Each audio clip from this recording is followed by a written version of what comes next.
Hello guys, good morning. It's a day in my life as a young student in Paliparan 3 and it's now 4:58 a.m. Kagigising ko lang and kakatapos ko lang gumawa ng aming Hinduism recitation. And mamaya magpa-perform kami ng theater namin or role play sa aming creative writing. And hintayin na lang ako doon kasi maliligo na ako. Malilate na ako! Oh my gosh! Bye-bye muna! So, kakatapos ko lang maligo, then nagbihisa din ako, lang ipakita ko sa inyo, di ba? Nagbihisa din ako ng aming PE since may PE kami ngayon.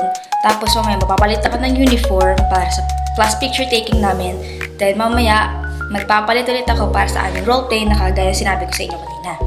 So, dahil mamaya, magma-makeup kami ng color blue, magiging avatar ako doon, baka kasi mag-breakout yung mukha ko. Nakita ko to, yung pinaano ni mama. So galing sa mama namin. So, glycerin daw siya. I don't know what is it. Yan. So, gagamitin ko na lang siya para hindi ako mag-breakout. If ever. Kasi, sensitive ang mukha ko. Charot.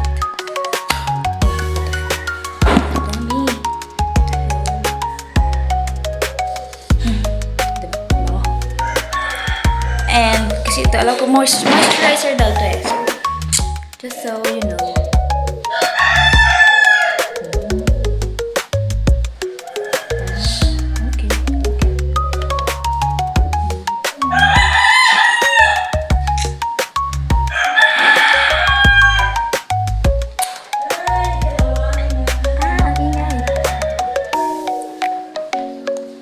Ang daming gagawin. Kasi sa ulo ako ng Hinduism ngayon, na aming recitation for Hinduism. 1 minute and 30 seconds na kasi. Tapos, kagawa ko lang kaninang 2 a.m. Natulog ulit kasi ako after. Kagawa ko lang ng 2 a.m. dito. Then, ngayon namin siya i-represent sa teacher namin. Kaso nga lang, hindi ko pa siya masyado sa ulo. Kaya habang naliligo ako, para ako nagre-ritual. Kasi pangit pa rin. Wait, yan. Patuyuin na natin siya. Hindi naman siya basa. I think maganda yung consistency niya. Look, may ano siya. Diba? It's super... May dami-dami pa siya kasi bago lang to eh. Nakalagay nga nyo eh. Hindi mo ka nakikita mo. Gawin mo na. Hindi natin yan. So, magkaayos lang ako. And ito ang aking Herbolene. Matagal ko na itong ginagamit. Kasi nung nagkaroon ako ng chemical burn sa mukha, maganda siya, ginamit ko siya. Hindi ko na ulit siya ginamit eh, kasi nagbumukha akong may mantika sa mukha kapag ginagamit ko to. Diba? Told you. Oh, the difference, kumikintab-kintab pa siya. Ay, grabe naman. Maubos ka na. Yan. Nakatag-brush ko lang, hindi lang ka.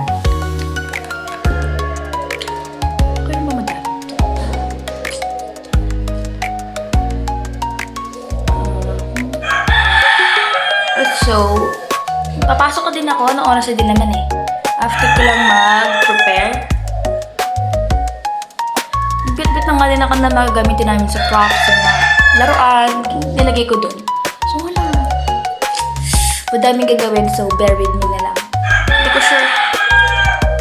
Kung sakaling hindi ko matapos ng Hinduism, sana makapasa. Basta iyo ako mag-retake.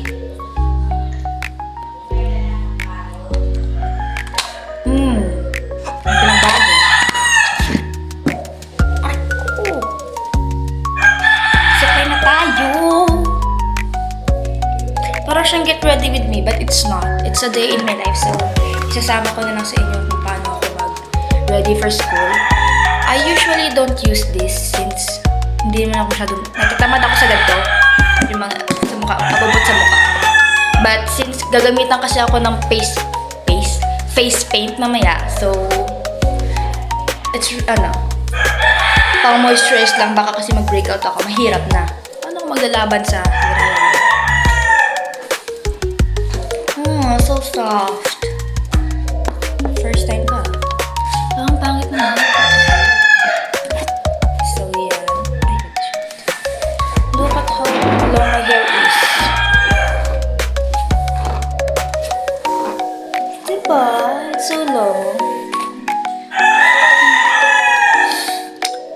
nagbe-breakout na nga din ako kasi I think malapit ng red days ko. So, maybe.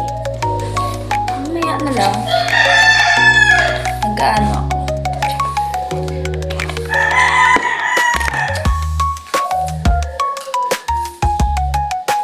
Yan. Yan na. Mukhang losyang. Ito ba na naman? So, yan guys. Sama ko na lang kayo sa paglakad papunta school.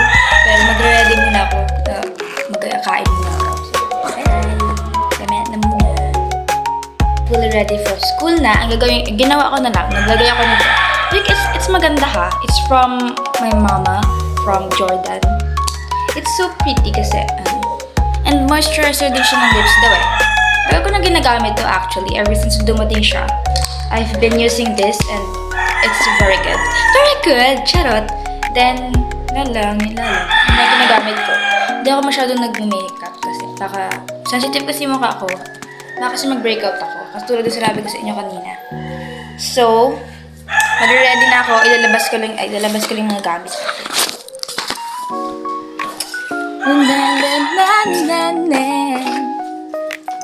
Lotion naman actually. And here.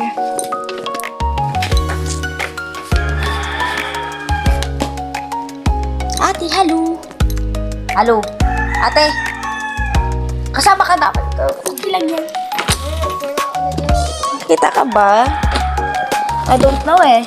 Nakita ka ba? Oo, kaya talaga. Talaga? That's good. Charot. So, hindi na ako pala kumain. False alert lang yun. Wala naman yung bag ko actually since, hindi naman ako masyadong nabit-bit ng gamit. Ang laman lang ng bag ko for sure, yung my paper, of course. My paper. And the ball pen that I borrowed from my classmate. Here. It's not even mine. Hindi ko siya nababalik. I forgot na yun. Pero babalik ko naman siguro. Siguro, ba't ito?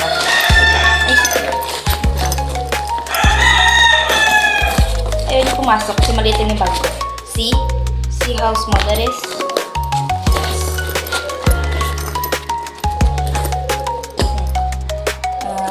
And my parent consent since I forgot to papirma to sa ate ko, which is siya kasi kasama ko lang sa bahay. So, siya lang yung nagpapirma na parent consent ko. Actually, it's supposed to be supposed to be kahapon siya ibibigay, but I forgot eh. So, ngayon ko na lang, ibigay ko na lang kay ma'am after. So, what time is it na ba? Oh, it's 5:51. I should go na pala. Wait. Yan, so fit check. Check. Walang kwenta. Look at our corridor. It's so scary, right? It looks like a hospital room. Wait. What am I gonna do? Wait lang. I forgot na eh. So, I need white medyas for our play mamaya. Since I'm supposed to be a yellow there eh. Ayos ba? Mahirap maghanap. Nakaano pa kasi siya. Ayun. Is it this one there? I think it's... Yan. Guys, disclaimer, hindi po ako nagigitara. It's my ate's guitar. Okay na. Our bed. It's... Ayos na ako. Papasok na kasi ako. Anong oras na kasi? Baka dumating na di kasi yung teacher ko. Maliit ako. Sayang yung points. Baka mabawasan ako ng merits. So, I don't want that. I prefer to have a perfect attendance. And I am never late, ha? I know.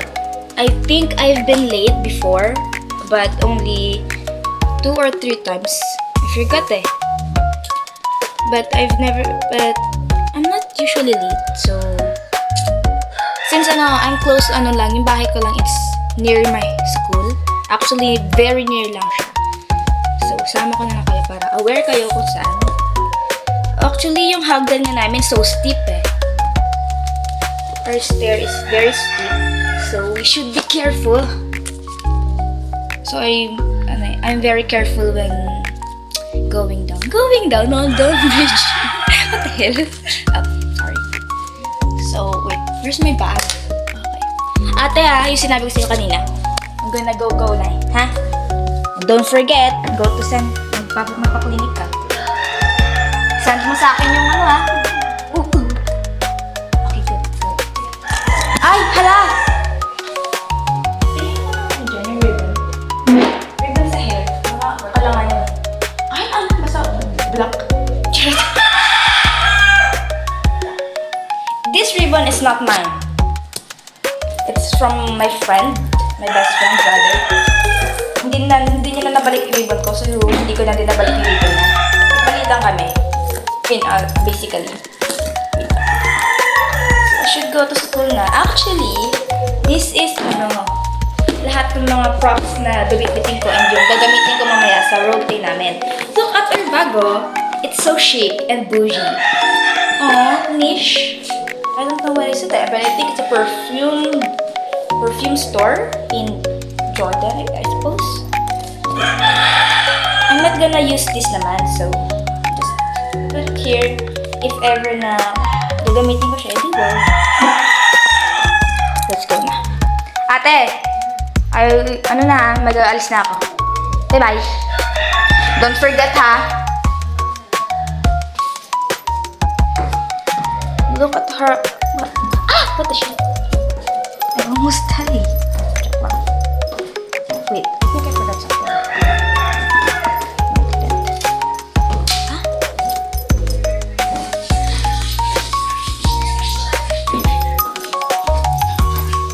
Yes. Sa baba na din ako. Ay, it's so dilim. Since hindi na binubuksan yung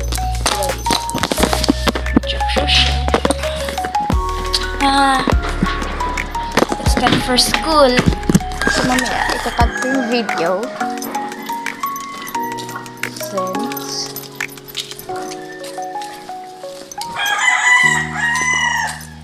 malapit lang yung school, yun lang siya, sa tapat to namin.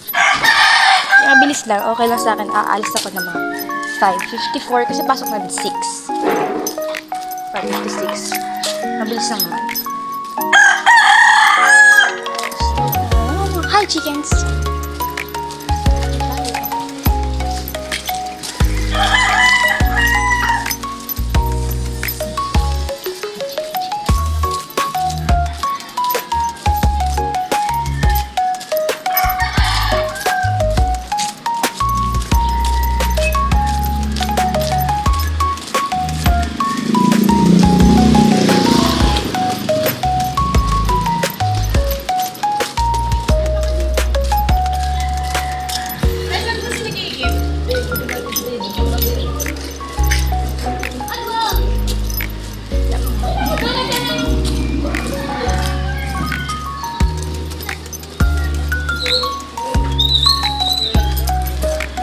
Lapit na sa school. What time is it na ba?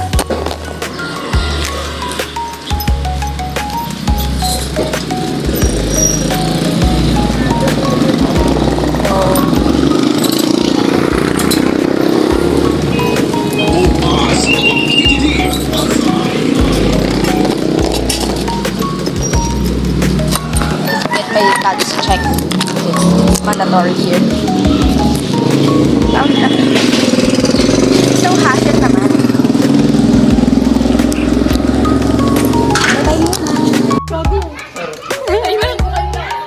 Asan yung pang-eyeliner? Asan yung pang-eyeliner?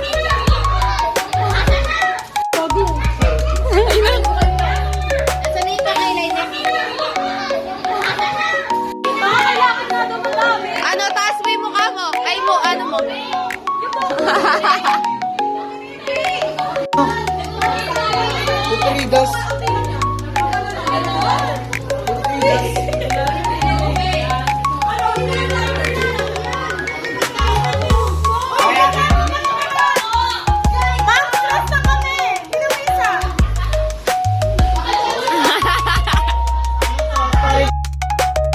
lang galing ako sa school and naghugas na din ako ng mukha kanina sa school after namin mag-perform na naging color blue kami doon.